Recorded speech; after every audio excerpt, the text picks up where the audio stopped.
Shy teen David Rice has a crush on pretty Millie, who dreams of traveling the world. When he surprises her with a small gift, a snow globe of the Eiffel Tower, teasing bully Mark grabs it and throws it out onto the icy surface of the river. Determined, David ventures out on the ice and retrieves it, waving, then falls through the ice and is swept away from the opening by the swift current. He is certain to die in the freezing water without air, and suddenly finds himself lying prone in the library between the bookcases, in a huge gush of gallons of water, gasping and alive. He trudges home, soaking wet where his father chews him out. David enters his room, putting a chain on the door, but when his angry father bursts it open, there is only a swirl of wind. David has vanished. He finds himself in the damp aisle of the darkened library and realizes he has teleported there yet again. It dawns on him that he finally has a way to change his life, to escape his situation, the same way his mother abandoned the family when he was 5. He teleports home and retrieves a small stash of money and a few belongings, but before he leaves town, he stops outside Millie's house. She is sure that David is dead. She hears a noise outside, steps cautiously out into the yard, and finds the snow globe sitting on the swing set. From this, she knows he is alive, but he does not respond to her calls. The next day, he is on a bus to the city, where he rents a cheap room. He practices teleporting in the park, learning how to control his power. Then he cases a bank and robs it by teleporting directly into the vault in the middle of the night. He laughs as he realizes his bag isn't big enough to take away all the money. Teleports back to his shabby hotel for another bag, and repeats this until his room is awash in money and he lies on a bed of it. However, the mysterious Roland appears at the bank investigation, claiming to be from the NSA, remarkably unsurprised by this locked door robbery. It is evident that he knows about teleportabilities, and is part of a powerful group that wants to find this bank robber. Years have gone by, and David has an expensive city apartment, papered with pictures of his world travels, and a small vault room full of money. He enjoys the pleasures of life wherever they are, surfing in Fiji, lunching atop the Sphinx in Egypt, picking up a girl in a British pub.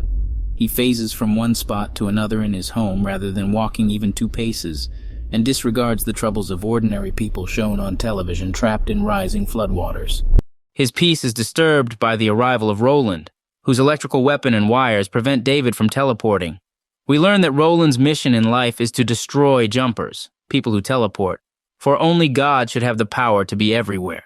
Desperate, David manages somehow to get away, teleporting back to his boyhood bedroom. His father is alerted to his presence and comes to the bedroom door begging him to stay.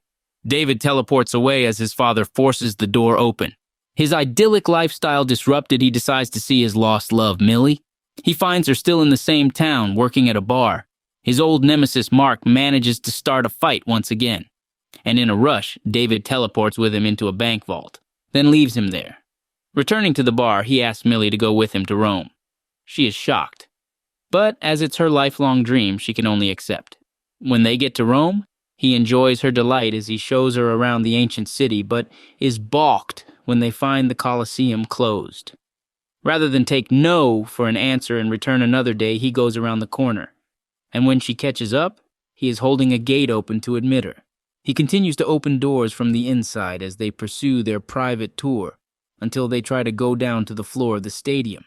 Suddenly he is surprised to meet another jumper, Griffin, who informs him that he's not the only one, and that there is a whole group of people like Roland, Paladins, who want to kill jumpers, and 2 of them suddenly turn up. Griffin is prepared to fight their methods and eventually subdues the attackers and teleports away. David follows Griffin's teleport to his lair, asking questions. He is bewildered, and Griffin's brief explanations, such as explaining he will drop a paladin into some sharks, do nothing to enlighten him.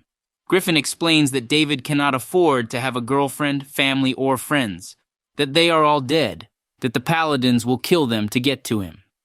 David returns to Millie and agrees to leave, and they get away from officials inside the Colosseum only to be detained outside. David doesn't jump.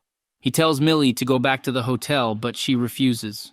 Hours later, David is still being questioned by the police, who are holding him and his passport until some other authorities arrive. Suddenly, a woman, Diane Lane, appears, telling him to get out and abandon his girl, telling him how many minutes he has to escape. He recognizes her from his childhood pictures. She is his mother. He finds Millie and takes her to the airport. then explains sorrowfully that he cannot go back home with her. In the meantime, Roland has been brought in to talk to Mark, whom David left in a bank vault. Mark, exhausted from repeatedly telling his story to disbelieving officials, explains who David is, where they are from, everything he knows. Seizing this opportunity, Roland visits David's father.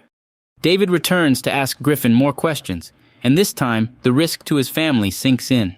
He teleports to his childhood home and finds his father on the floor. Crying, he teleports his father to a hospital emergency room, trying to get help for him. He teleports to see Mark in jail, asking what he told Roland. Mark says he told him everything. David realizes that Millie will be in danger as soon as she gets off the plane in the USA. But when he asks Griffin for help, Griffin refuses. David follows Griffin through jumps, trying to convince him.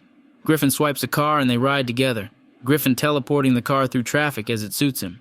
They exchange some bits of information. The Paladins killed Griffin's parents when he was 5, and David's mother left when he was 5. David asks about teleporting the car, and Griffin laughingly tells of a jumper who tried to teleport a building. He died in the attempt. Finally, Griffin agrees to help David for a limited engagement. The many drawings of Roland in Griffin's home make it clear that he has a grudge against this Paladin. They arrive in the USA, and Millie's flight already arrived an hour before. He teleports to her apartment, hoping to get her out quickly, but Roland and his attack squad arrive before he can begin to explain. He manages to teleport her to Griffin's lair. And Griffin chews him out for it, because Roland can directly follow his teleport.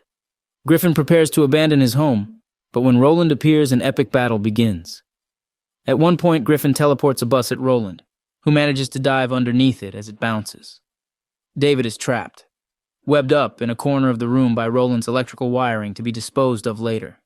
As Millie frees David, her anger at the situation and fear of his strange power are evident. She demands that he just take her home and leave her alone. Naturally, she is soon captured and held hostage. Griffin plans to take a bomb to Millie's apartment to kill Roland. However, this will involve killing everyone else there, including Millie. David doesn't want that, so the two of them teleport around the world, fighting over the bomb, then over the detonator, falling from the Empire State Building and appearing in a war zone, where David finally traps Griffin in some fallen power lines as effective as Roland's traps. David returns to Millie's apartment, knowing he's walking into the lion's den. They use electric wires all around him to tie him down, anchoring them to the walls. David has Millie move close to him, and remembering Griffin's story, David doesn't try to move the whole building, just the parts attached to the anchor wires. The building begins to rip apart, and the roof shatters as the apartment disappears out from under it. David teleports Roland to a cave and leaves him there, saying he should be grateful he didn't drop him at the sharks. David vanishes, and Roland walks to the cave opening, finding himself up an isolated cliff in the Grand Canyon. It is winter, and we see David walk up to an expensive home and knock. A teenage girl answers the door, followed moments later by David's mom, who sends her daughter to her room. David is there to find out what it all means and why she left him as a child.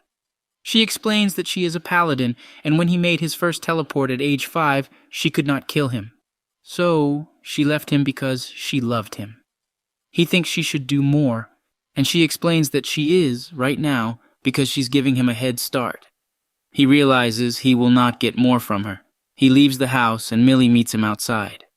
He asks where she wants to go, and she says, "Surprise me." They teleport away.